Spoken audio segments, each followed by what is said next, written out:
The latest draft of the negotiating text published on Thursday by the COP presidency has raised some eyebrows here in Baku. The new document highlights several key questions that remain unresolved, such as what qualifies for inclusion in the annual figure, who the contributors are, and how much they're expected to provide.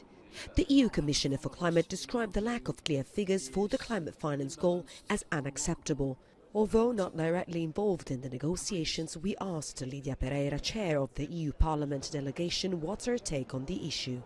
We cannot put at stake mitigation. We have to work with the three elements of climate change: mitigation, adaptation and loss and damage. And so for us it is unacceptable that there are certain countries that are pushing for a backtracking of the agreement that was achieved last year at Dubai, the UAE consensus on the transitioning away the use of fossil fuels. Pereira doesn't seem concerned about the numbers. She told us stepping up efforts on mitigation is the priority. Well, we are reaching the final hours of negotiations, so I'm very much convinced that today we will hear the numbers. But I think the positive side of these negotiations is that the EU is willing to step up its game when it comes to climate financing.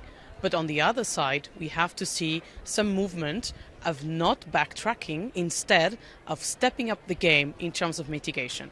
If we don't address mitigation, what we will witness, which is exactly what we witnessed already, is the tragedies as Valencia, as Malaga, as the fires in Portugal, as the floods in Eastern Europe. In a statement, Azerbaijan's COP29 presidency clarified that the document is not final and that figures will be added in the next release.